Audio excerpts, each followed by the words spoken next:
Eh bien, bonjour à tous. Alors, juste pour être sûr, j'attends un petit retour pour être sûr que tout le monde m'entend bien. OK. Bonjour, Madame la Ministre. Merci de votre ponctualité. Alors, on va encore attendre, je dirais, 2-3 minutes afin que les derniers participants puissent nous rejoindre.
Voilà, je vois qu'il y a encore des participants qui arrivent. On va encore attendre 2 minutes jusqu'à 11h05 afin qu'un maximum puisse assister à l'ensemble du webinaire.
Bon, voilà, on va déjà commencer avec quelques petits éléments techniques pour ce webinaire. Alors, tout d'abord, je vais me présenter. Je vois qu'il y a des entrepreneurs qui sont connectés que je ne connais pas.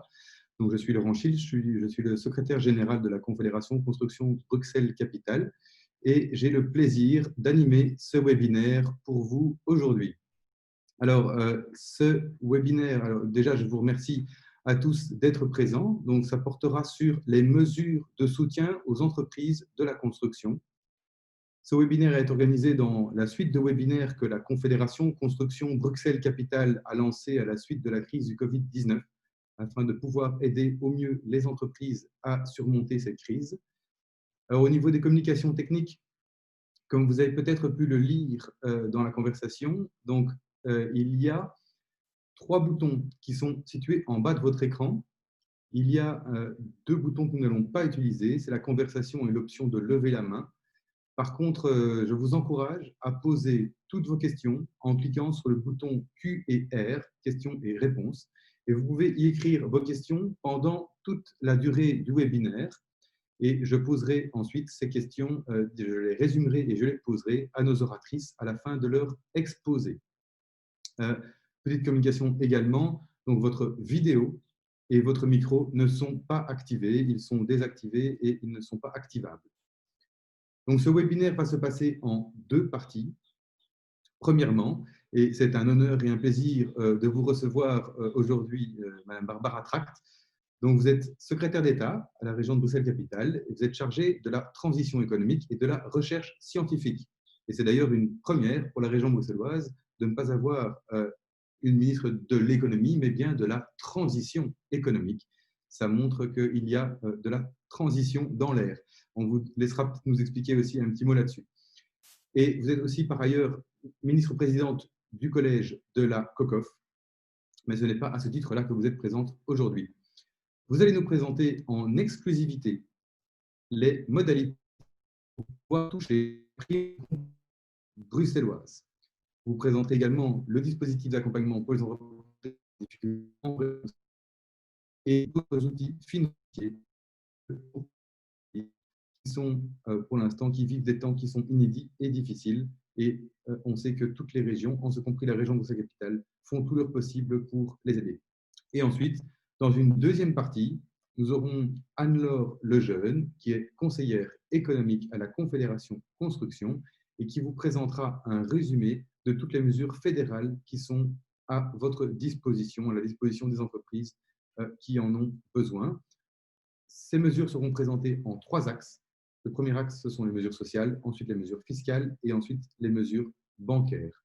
Donc, je le répète, il y aura une séance de questions à la fin de chaque partie. Et je vais maintenant passer la parole à Madame Tract, si vous voulez bien activer votre micro. Et la parole est à vous. Vous m'entendez? Très bien, merci. Super. Bonjour à toutes et à tous. C'est un honneur pour moi aussi d'être avec vous de loin ce matin et d'avoir l'occasion de vous présenter donc les mesures qu'on a prises ou certaines des mesures qu'on a prises en région de Bruxelles-Capitale pour soutenir l'économie globalement et pour soutenir le secteur de la construction en particulier. Je pense que vous recevrez aussi très bientôt mon collègue Alain Marron qui complétera les propos que je pourrai tenir ce matin. Je voudrais vous dire que, évidemment, depuis le début de cette crise, on est très, très conscient des difficultés rencontrées par tous les secteurs, d'abord de la santé et du social, évidemment, parce que c'est quand même, on est dans une crise épidémique, et puis ces répercussions, les répercussions de la lutte contre la pandémie en matière d'activité économique et en particulier sur les travailleurs, les travailleuses, les entreprises qui ont, d'une manière ou d'une autre, été obligés soit de totalement cesser leur activité, soit qui ont vu leur activité diminuer en raison des mesures qui visaient à éviter la propagation du virus. On a essayé donc de parer au plus pressé en étant complémentaires avec les mesures fédérales qui vous seront exposées tout à l'heure. Et dans les circonstances qui sont celles que tout le monde a vécues, c'est-à-dire sans plus pouvoir travailler en face-to-face ou en présentiel avec, ni avec nos collaborateurs, ni avec nos cabinets, ni avec les administrations. L'ensemble du gouvernement a néanmoins travaillé nuit et jour pour essayer et de répondre à la pandémie sur le plan sanitaire et pour répondre aux urgences économiques. À ce stade, on a dégagé 450 millions d'euros d'aide, tout secteur confondu, sur un budget de 5 milliards. Ça vous donne un ordre de grandeur, c'est énorme. On va devoir retravailler complètement au budget qu'on avait élaboré. Et surtout, on a dégagé effectivement des aides aux différents secteurs, notamment en matière d'économie, qui sont très, très importants. Et comme je disais, complémentaires aux aides fédérales comme les droits passerelles ou le chômage économique qu'on vous expliquera dans un instant. Alors, on reste humble, hein, je veux dire, on a fait des efforts très, très importants, on a beaucoup travaillé, on continue de beaucoup travailler, on est en train de travailler à un plan de relance et de redéploiement, j'en parlerai à la fin de mon exposé et il concernera bien sûr le secteur de la construction, on va vraiment avoir besoin de vous hein, pour relancer d'ailleurs l'ensemble de l'économie bruxelloise, hein, pour relancer votre secteur et les grandes attentes qu'on a par rapport à votre secteur, mais aussi pour relancer l'ensemble de l'économie bruxelloise. Donc on est au four et au moulin depuis le début de cette pandémie. Alors, vous le savez mieux encore que moi-même, le Conseil national de sécurité n'a pas estimé que le secteur de la construction était un commerce. Il a décidé de fermer les commerces non essentiels, mais à ce moment-là, vous n'avez pas été concerné par ces obligations de fermeture. Il n'en reste pas moins que les conséquences des mesures sanitaires ont touché de près votre secteur, que ce soit des gros chantiers qui ont pu être impactés, reportés, peut-être qu'ils le sont encore aujourd'hui, ou bien simplement le fait de travailler chez des particuliers qui n'était plus possible en raison des mesures sanitaires, quoi, des mesures de distanciation physique. Et donc, c'est clair que votre secteur, même s'il n'était pas considéré comme un secteur qui était forcé de fermer, a été impacté de plein fouet par la crise lui aussi. Donc, la prime de 4 000 € qu'on a fait très, très rapidement, comme les autres régions, elle n'a pas pu s'appliquer à votre secteur, elle ne peut pas s'appliquer à votre secteur, puisque cette prime était destinée aux secteurs qui ont été tenus de fermer. Donc, il a fallu trouver un autre type de prime, et c'est cette prime compensatoire de 2 000 €. Et effectivement, c'est un petit peu une primeur ou une première aujourd'hui, puisque c'est à partir de demain et à partir de lundi que les formulaires seront mis en ligne et pourront être remplis pour obtenir cette prime de 2 000 €. Alors, je vais maintenant vous décrire les conditions pour pouvoir en bénéficier, ou plus précisément qui sont celles et ceux qui vont pouvoir en bénéficier. Pour en bénéficier, il faut que votre société ou votre activité réponde oui aux 6 questions suivantes. La première question, c'est celle de savoir si vous disposez d'au moins d'un siège d'exploitation en région Bruxelles-Capitale au 18 mars 2020. C'est la première condition. La deuxième condition, donc toutes ces conditions seront disponibles sur les sites internet du 18-19 ou de Bruxelles Économie et Emploi. Donc, si je vais un peu vite, ne vous inquiétez pas, ce ne sont pas des informations que vous n'obtiendrez pas par ailleurs plus tard. Deuxième condition, c'est de ne pas avoir demandé la prime de 4 000 €, mais ça c'est assez logique puisque de toute façon elle n'était pas ouverte pour le secteur de la construction. Troisième question, l'entreprise doit compter maximum 5 équivalents temps plein. Quatrième question, c'est d'être dans un des cas suivants. Il faut que soit si vous êtes un indépendant ou une entreprise personne physique, vous avez perçu le droit passerelle complet pour le mois de mars ou d'avril. Donc, c'est avoir perçu le droit passerelle. Soit quand on est en société, il faut que le gérant ou un administrateur ait perçu le droit passerelle complet pour les mois de mars ou d'avril. Quand on est dans une société où le gérant ou l'administrateur est un travailleur salarié, alors il faut que la majorité des travailleurs aient bénéficié du chômage temporaire. Donc, c'est soit l'accès au droit passerelle, soit l'accès au chômage temporaire qui, en fait, démontre le fait que vous avez fait face à des difficultés et qui ouvre le droit à cette prime de 2 000 €. Cinquième question, l'entreprise doit avoir une finalité économique et commerciale. Et sixième question, il ne faut pas avoir reçu plus de 200 000 € d'aide dite de minimis, hein, c'est dans le cadre des aides d'État au cours de l'exercice fiscal en cours ou des 2 exercices fiscaux précédents. Ça, ce sont donc les conditions. Si vous remplissez ces conditions, donc le formulaire sera mis en ligne dès le 8 juin. Il faudra l'introduire entre le 8 et le 30 juin 2020.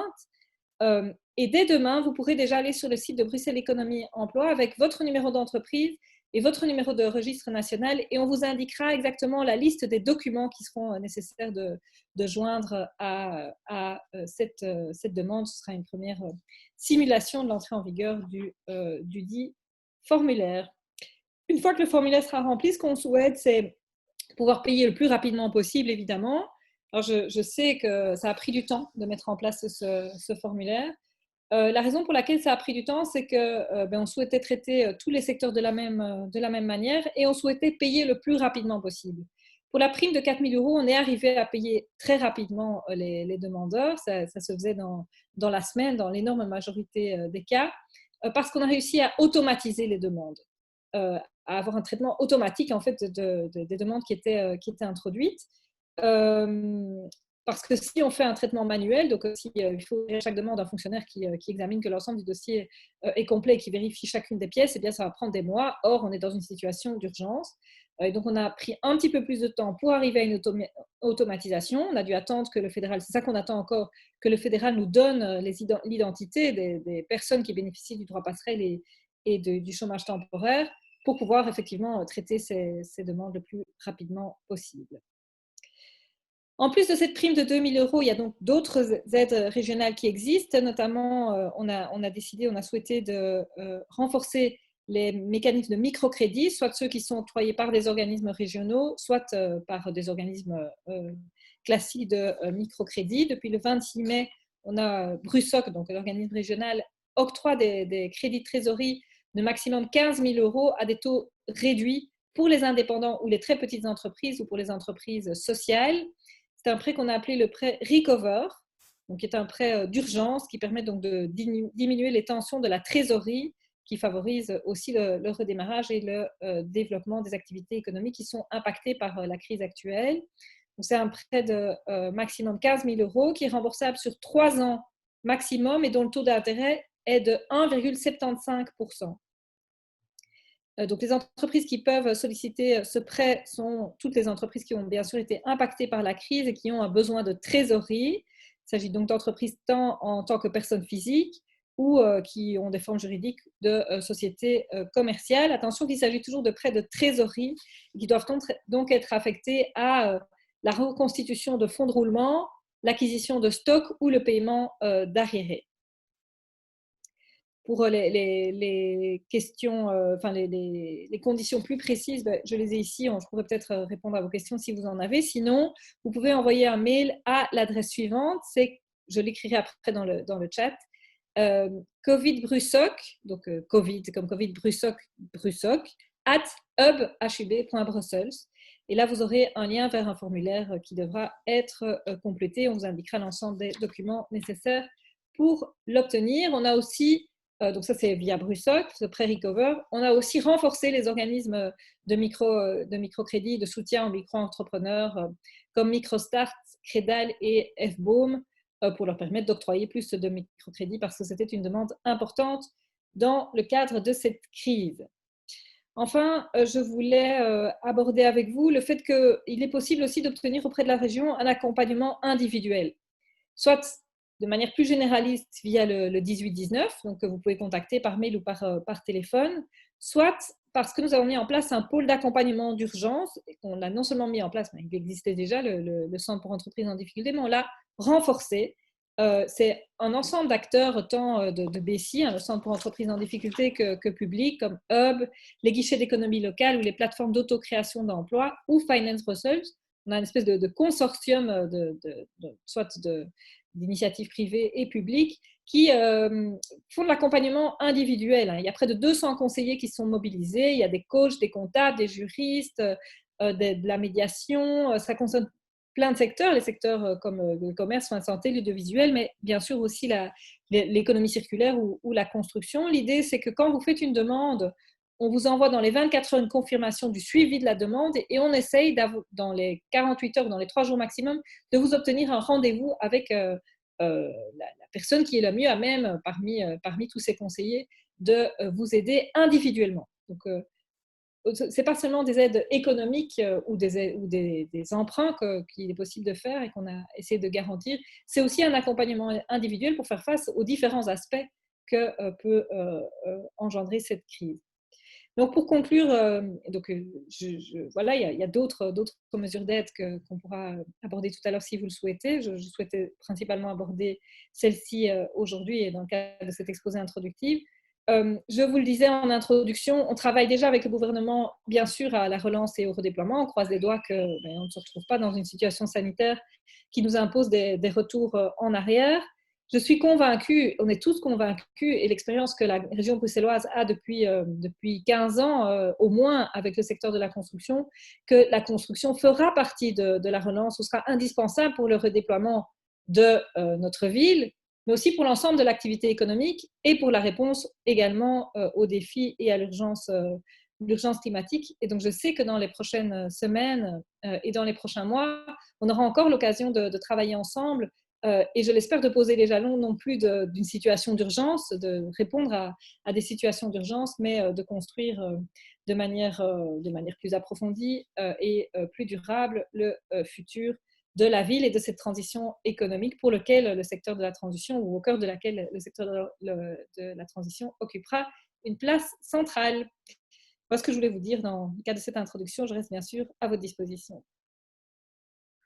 Un grand merci, Madame Tract, pour déjà ces informations. C'est vrai que la région bruxelloise a quand même réagi au même titre que les autres régions avec pas mal de mesures d'aide. Je pense en particulier à cette aide dont vous venez de parler en matière de trésorerie, qui est un problème qu'aujourd'hui beaucoup d'entreprises de construction rencontrent. J'ai déjà quelques questions. Je vais vous les poser. Je vais les lire en les synthétisant un petit peu. Donc, une première question à propos de la prime de 4 000 euros. Donc, un entrepreneur dit qu'il n'a pas pu toucher la prime de 4 000 euros car il n'avait pas le code TVA 95 240 qui reflète son activité de rénovation. C'est la réparation de meubles et d'équipements de foyer et qui se demande pourquoi est-ce que ce code TVA-là n'était pas repris dans les primes de 4 000 euros étant donné qu'il ne pouvait pas aller travailler chez les particuliers. Oui, alors, nous, ce qu'on a fait quand on a pris quand on a adopté la prime de 4 000 euros, c'est reprendre la liste. Donc, le fédéral avait adopté un arrêté qui indiquait quels étaient les secteurs qui devaient fermer impérativement.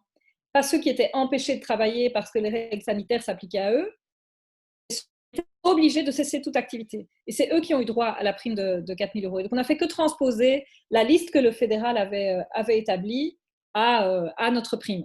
On n'est pas allé plus loin que ça. Et on a soumis ces listes au Conseil d'État pour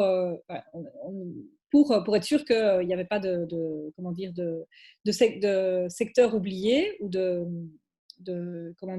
d'activités qui étaient forcées de fermer en application des règles fédérales, mais qui n'obtiendraient pas la prime. Le Conseil d'État nous a dans un premier temps dit c'est OK.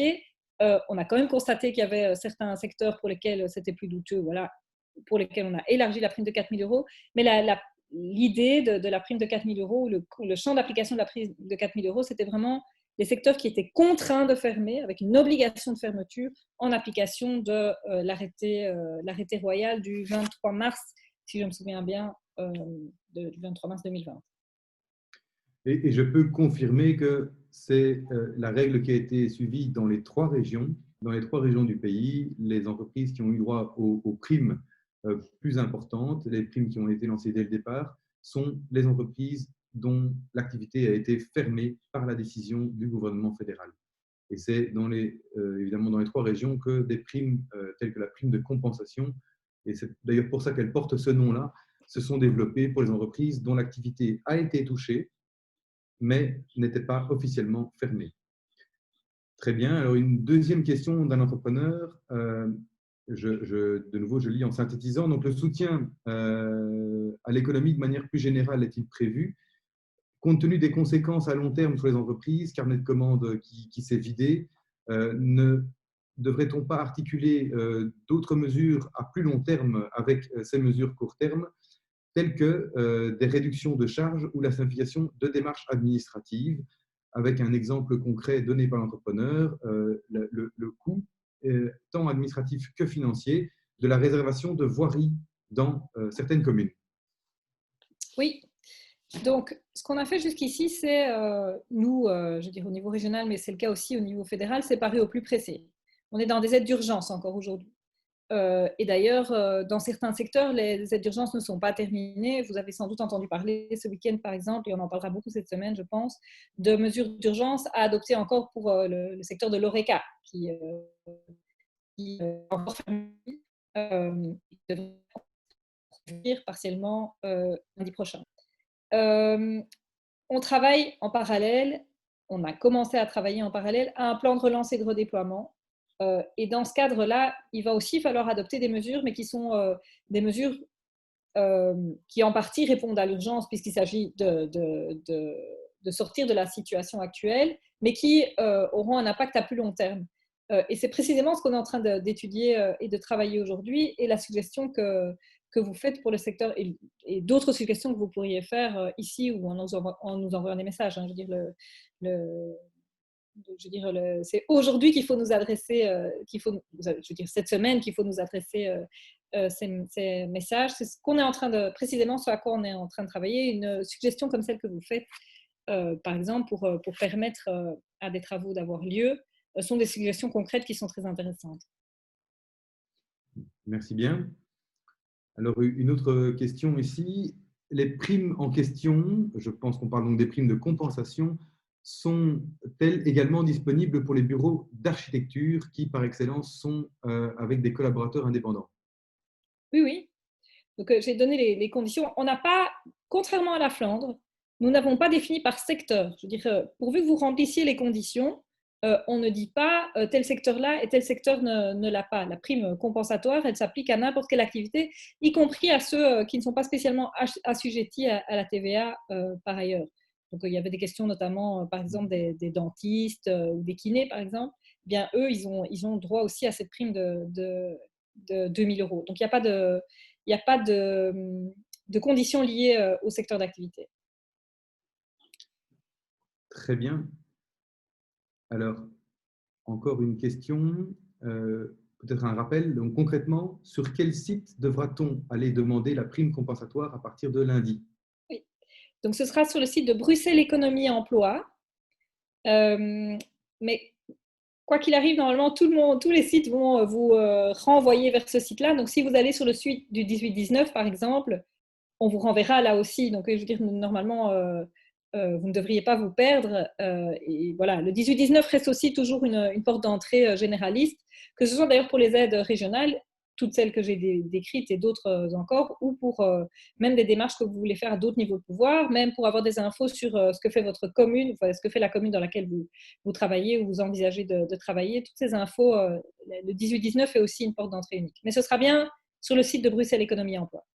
Et alors, vous le voyez à l'écran, n'hésitez pas non plus, évidemment, à faire votre appel à votre confédération construction locale, en l'occurrence, pour les Bruxellois, la Confédération construction Bruxelles-Capitale, qui vous répond en français et en néerlandais, avec des juristes spécialisés et qui font le relais vers, évidemment, les bons liens, vers les bons sites web et qui peuvent même vous aider pour les formalités administratives. Donc, n'hésitez pas. C'est Bérangère Grosjean pour le français et Saskia Smout pour le néerlandais. Encore une question, mais justement à propos des communes. La ville de Mons a décidé d'octroyer des primes communales, en plus des primes régionales. Ces primes peuvent aller jusqu'à 7 500 euros, ce qui est quand même assez important. Savez-vous si des communes bruxelloises sont en train de réfléchir à des systèmes comparables? Donc, il y a certaines communes, donc oui, les régimes sont évidemment très différents et l'autonomie communale le permet. Il y a certaines communes qui ont des mécanismes effectivement de primes, mais pas toutes. Alors, ce qu'on a fait, c'est qu'on les a effectivement rassemblées. J'ai eu l'occasion de parler aux échevins de l'économie à plusieurs reprises. Et le 18-19 a à sa disposition l'ensemble tient un tableau actualisé de l'ensemble des mesures qui sont adoptées par les différentes communes. Et donc, le plus simple, c'est que vous contactiez le 18-19 et là, vous aurez toutes les infos et les infos, je veux dire, personnalisées, précises en fonction des communes. Très bien, merci. Encore une dernière question. Donc, par rapport au délai, si on encode sa prime donc lundi première heure, en combien de temps peut-on espérer être payé? Alors, donc, on attend encore aujourd'hui, comme je vous le disais tout à l'heure, les bases de données fédérales et on va effectuer cette semaine des tests pour qu'il n'y ait pas de bug, pour que dès la semaine prochaine, tout roule le plus rapidement possible. Pour la prime de 4 000 euros, c'est allé très vite. C'était 2 jours maximum pour avoir une réponse. Et puis, le paiement intervenait dans la semaine qui suivait. Notre objectif, c'est d'aller aussi vite que ça. il y aura plus de demandes, hein, puisque la prime, l'étendue de la prime est beaucoup plus large que la prime de 4 000 euros. On est en train de faire en sorte que le système informatique soit le plus au point possible. C'était d'ailleurs c'est la raison pour laquelle on a accepté de prendre un petit peu plus de temps. C'était pour avoir le système le plus rapide possible au moment où les demandes interviendront. Ce que je peux vous dire, c'est qu'on a prévu les budgets suffisants. Et donc, ce n'est pas non plus absolument indispensable d'introduire votre dossier lundi matin à première heure. Si vous le faites mardi ou le mercredi, le dossier sera bien traité et vous obtiendrez la prime pourvu que vous répondiez aux conditions. Et notre objectif, c'est d'aller le plus rapidement possible, de préférence d'aller aussi vite que pour la prime de 4 000 euros. Donc moi, j'espère que dans les 10 jours qui suivent l'introduction de la demande, les paiements puissent être effectués. Mais bon, on est dans je veux dire, traiter 50 000 dossiers en 3 semaines, c'est une gageure. Essayez de mettre toutes les chances de notre côté. Notre objectif, c'est de payer dans les 10 jours. Alors ici, j'ai une question encore d'un entrepreneur. J'avais dit la dernière, pardon, il y en a encore qui arrivent, donc on va y répondre. Hein, c'est du direct. Donc, est-il possible de recevoir un aide-mémoire écrit avec toutes les adresses et procédures à suivre? Oui. Nous sommes en train de préparer justement un document qui reprend l'ensemble des mesures et fédérales et régionales afin de le transmettre et les participants à ce webinaire seront les premiers à recevoir ce document. Et puis, j'ai encore une autre question. Si je suis une entreprise wallonne, mais que je travaille majoritairement à Bruxelles, est-ce que j'aurai droit à cette prime? Alors, je vais vous dire la condition exacte, hein, parce que je ne veux pas me tromper. Il faut avoir au moins un siège d'exploitation en région de Bruxelles-Capitale. Et par ailleurs, il ne faut pas avoir obtenu une aide équivalente.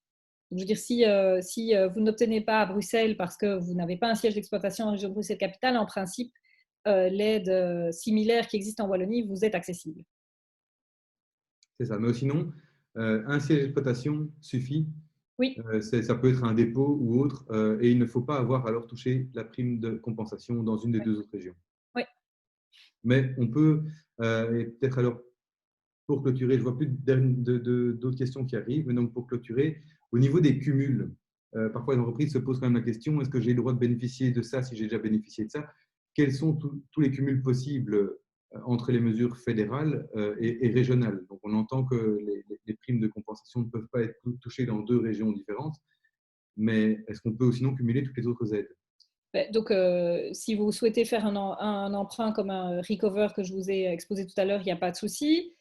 Si vous bénéficiez du droit passerelle et du chômage économique, il n'y a pas de souci non plus, puisque c'est même une condition pour avoir accès à la prime de 2 000 euros. Il ne faut pas avoir obtenu la prime de 4 000 euros, mais en principe, c'est réglé à la base puisque vous n'y aviez pas droit.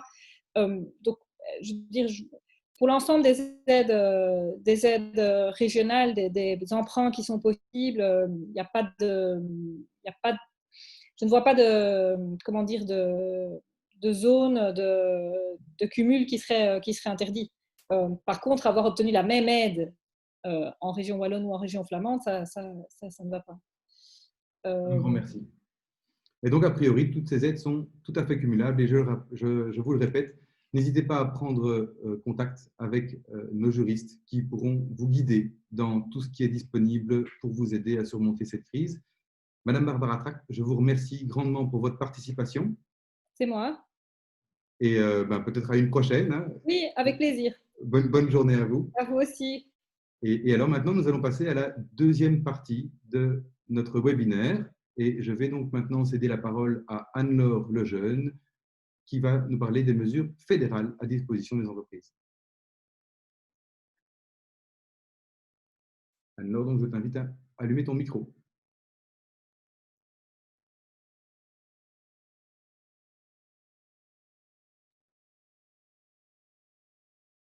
Ah. Voilà, est-ce que vous m'entendez? On t'entend bien, oui. Ok, parfait. Alors, donc maintenant, je vais vous présenter les mesures fédérales qui ont été mises en place suite à la crise. Comme le disait Laurent, ma présentation s'articule sur 3 points, c'est-à-dire sur les mesures sociales où je vais les séparer d'abord pour les indépendants et ensuite pour les PME. Ensuite, j'aborderai les mesures fiscales et pour terminer, j'aborderai les mesures bancaires.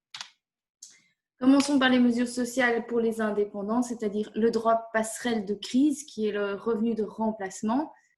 Les conditions d'octroi sont tout travailleur indépendant qui est contraint d'interrompre ses activités suite à la crise peut en bénéficier. Et une autre condition était l'interruption de l'activité durant 7 jours par mois calendrier.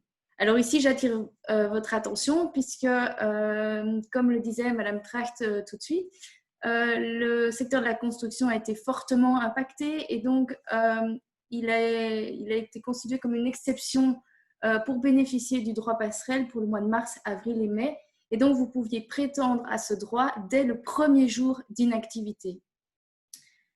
Cependant, depuis quelques jours, vous pouvez également bénéficier du droit passerelle pour le mois de juin. Mais alors là, la condition des 7 jours d'inactivité est bien d'application. Alors, au niveau du droit passerelle, il en existe 2 types, le complet et le partiel. Le complet est mis à disposition des travailleurs indépendants et aidants à titre principal, ainsi que les conjoints aidants. Pour le partiel, ce sont plutôt les indépendants complémentaires, les étudiants indépendants et les pensionnés actifs. Et alors, les montants sont pour un maximum de 1 614 € pour les indépendants à charge de famille et de 1 221 sans charge de famille. Les montants sont divisés par 2 dans le cadre du droit passerelle partiel. Au niveau de l'introduction de la demande, alors il n'y a pas de deadline défini pour introduire sa demande de droit passerelle, mais je vous conseille vivement de la faire si ça n'a pas encore été le cas. Pour l'introduction, alors si vous l'avez introduit au mois de mars, pour le mois de mars, la reconduction était automatique pour le mois d'avril et pour le mois de mai. Toutefois, les caisses d'assurance ont bien demandé que si vous reprenez votre activité au mois de mai, que ça soit notifié auprès de la caisse. Et alors, pour le mois de juin, si vous souhaitez le droit passerelle, vous devrez introduire une toute nouvelle demande. C'est ça, c'est très important. Alors, au niveau des cumuls et des plafonds, on en parlait justement dans le question-réponse avec Madame Tracht. Bien entendu, le droit passerelle constitue une des conditions pour bénéficier de certaines primes. Donc, il est tout à fait possible de cumuler avec les primes régionales. Il est également possible de le cumuler avec d'autres revenus, mais dans ce cas, ce sont sur certaines conditions. Et pour ça, je vous conseille vivement de prendre contact avec vos caisses d'assurance sociale ou avec les juristes de la Confédération. Il est également important de savoir qu'il y a un plafond au niveau du montant. Vous ne pouvez pas bénéficier de plus de 1 614 € au niveau du droit passerelle. Et alors, une remarque importante, et ça c'est une mesure qui a été prise ici tout récemment, c'est qu'il n'est pas possibilité de cumuler le droit passerelle avec une allocation parentale qui vient d'être octroyée pour le mois de mai et juin pour les indépendants. Alors, une autre mesure qui a été mise en place pour les indépendants, ce sont la réduction, le report et les dispenses de cotisations sociales. Alors, tout indépendant qui avait des difficultés financières suite à la crise peut demander un report de ses cotisations sociales, c'est-à-dire qu'il va avoir un délai supplémentaire pour payer ses cotisations. Comment doit-il introduire cette demande? Tout simplement par courrier ou par email auprès de sa caisse d'assurance. Mais attention, très important, cette demande doit être introduite avant le 15 juin 2020. Donc, il vous reste très peu de temps. Une autre possibilité, c'est la réduction des cotisations provisoires. Mais attention, il faudra des preuves comptables que vos revenus ont bien été inférieurs à la base du calcul provisoire. Et attention, et vraiment très attention, une réduction trop importante peut engendrer des majorations par la suite. Une troisième possibilité qui s'offre à vous, c'est la dispense des cotisations sociales. Mais pour cette mesure, il faut une décision de l'INASTI. Alors, le conseil que nous vous donnons au sein de la Confédération, c'est si vous avez des difficultés de paiement, contactez votre caisse d'assurance sociale ou votre comptable afin d'examiner votre situation financière et choisir la meilleure option. Surtout, prenez pas de dispense de cotisation sociale directement. C'est vraiment le dernier recours.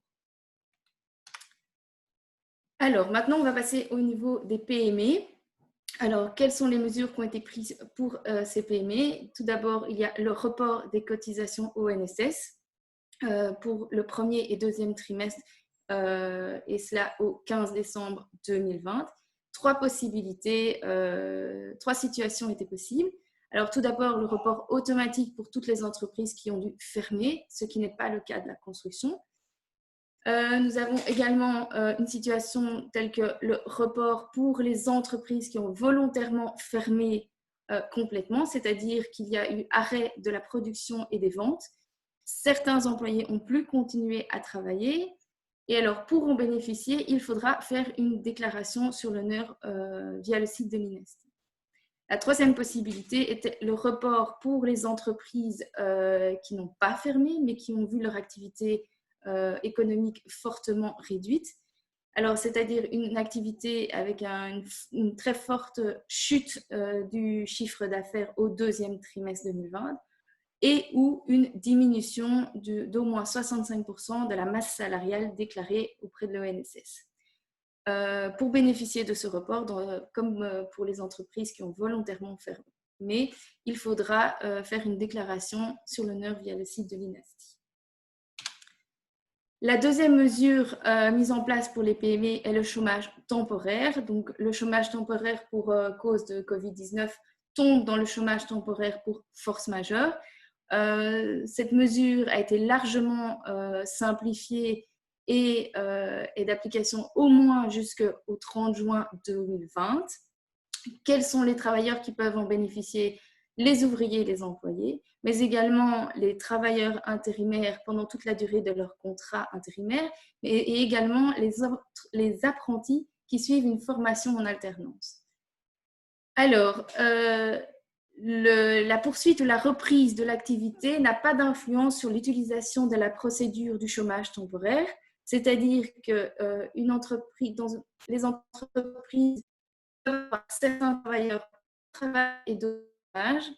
Les travailleurs qui reprennent le travail pourront par la suite être remis au chômage temporaire pour force majeure, et on peut également alterner les procédures de jours de travail et jours de chômage. Et alors, ça c'est la disposition qui a été prise. Les allocations de chômage temporaire ont été majorées et passent de 65 à 70% pour une période de 3 mois. Alors, je vais aborder maintenant les mesures fiscales. Le fédéral a décidé de mettre plusieurs mesures fiscales en place au niveau et a permis de mettre des délais et des reports aussi bien sur les déclarations TVA que sur le paiement de la TVA. Elle a octroyé des délais supplémentaires pour le paiement de l'impôt des personnes physiques ou l'impôt des sociétés, également un report pour le précompte professionnel. La plupart des mesures ont un report de 2 mois. Si vous souhaitez voir toutes les échéances et toutes les informations par rapport à ces reports, vous pouvez consulter notre site dans la rubrique des FAQ où toutes les échéances précises ont été indiquées. Il est également possible de demander d'autres mesures fiscales. Donc, par exemple, possibilité de demander des délais supplémentaires, une exemption d'intérêt ou éviter des amendes en cas de retard de paiement. Mais pour cela, vous devez impérativement introduire votre demande avant le 30 juin 2020.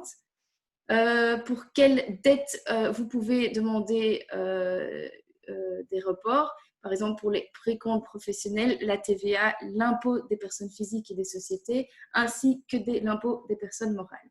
Quelles sont les mesures qui peuvent être demandées? Ce sont des mesures telles qu'un plan d'appurement, une exonération d'intérêt de retard ou une exonération des amendes pour non-paiement.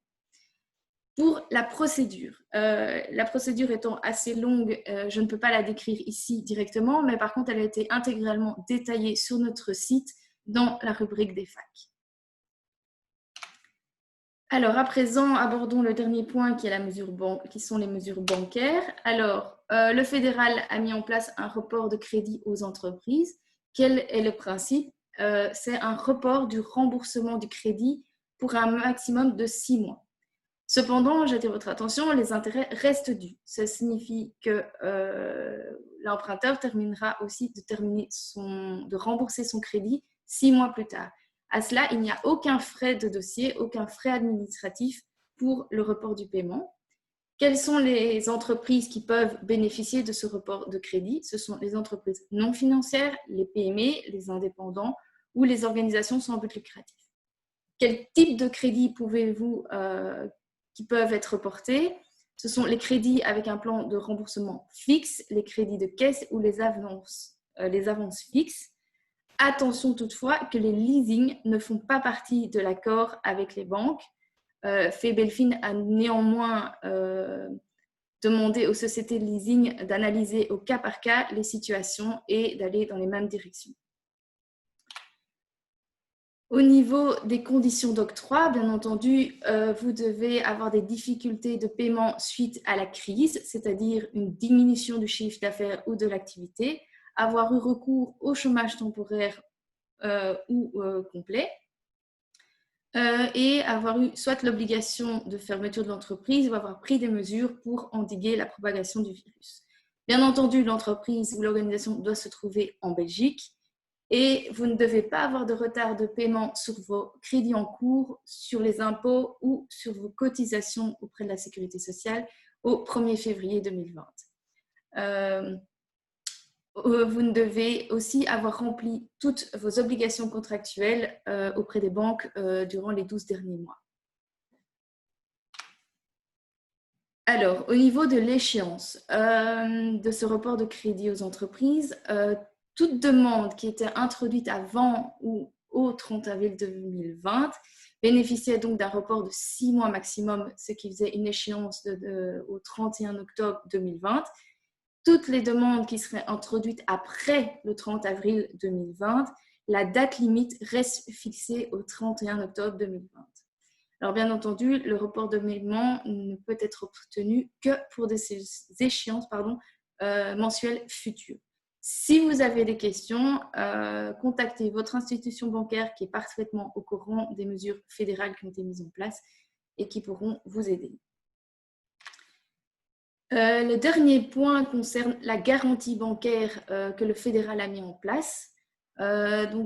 Si vous souhaitez prendre un nouveau crédit ou une nouvelle ligne de crédit, le fédéral vous garantit une partie de votre crédit.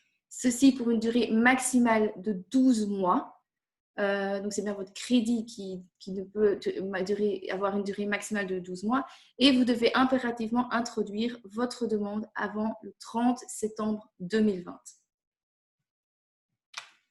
Si vous souhaitez consulter les informations, notre site de la Confédération est mis à jour très régulièrement et vous y trouverez toutes les informations au jour le jour.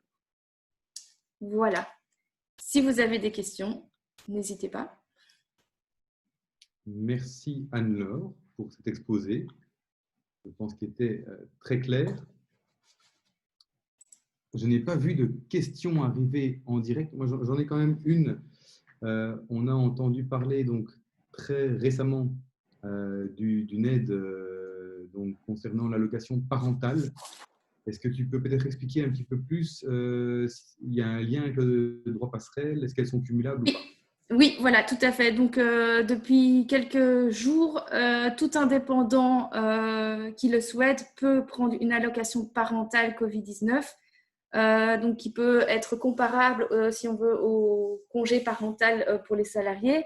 Et c'est en fait une mesure qui n'est pas cumulable avec le droit passerelle. Donc, si vous bénéficiez du droit passerelle au mois de mai ou au mois de juin, vous ne pouvez pas demander cette allocation parentale. Voilà, c'est une remarque très importante.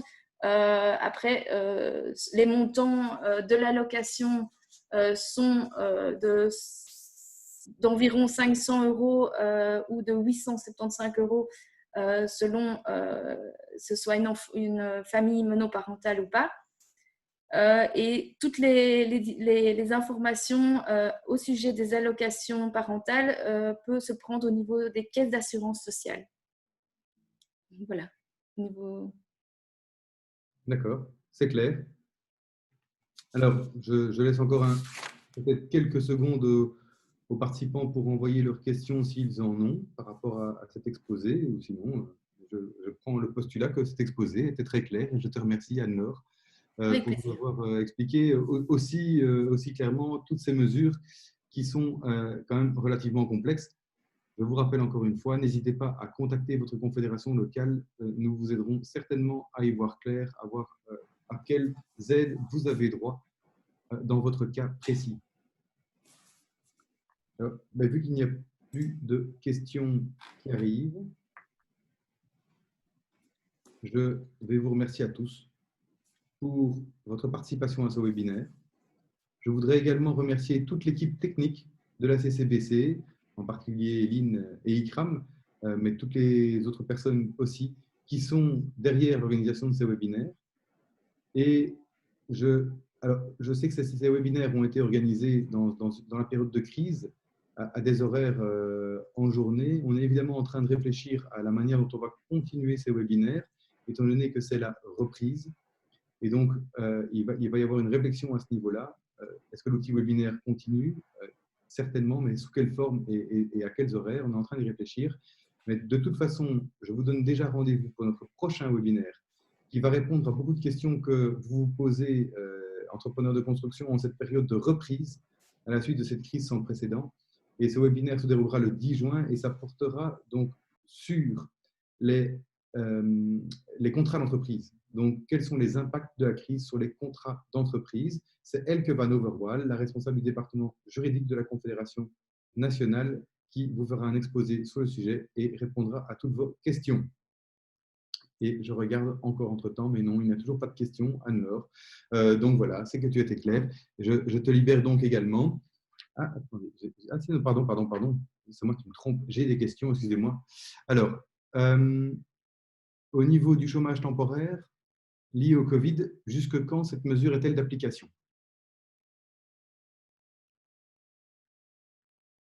Il faut que tu réactives ton micro, par contre, Anne. Bon, oui, désolée. Donc, la mesure est, de toute façon, la procédure est simplifiée jusqu'au 30 juin. Et normalement, je pense que, sauf erreur de ma part, elle sera d'application. J'avoue que pour être certaine, je préfère le confirmer et j'enverrai un mail pour confirmer l'information. D'accord, très bien. Et alors, j'ai une question d'un participant qui demande si on peut recevoir le résumé par mail, mais vous recevrez même a priori mieux que le résumé, vous recevrez même l'exposé entier. On vous fournira évidemment le PowerPoint qui a été exposé ici par Anne-Laure et un résumé des mesures fédérales et régionales qui sera envoyé par mail à tous les participants. Donc voilà, je pense qu'on a fait le tour. Je vois même des remerciements dans les questions pour la clarté de l'exposé. Et je vous souhaite à tous et à toutes une bonne journée et à très bientôt. Au revoir.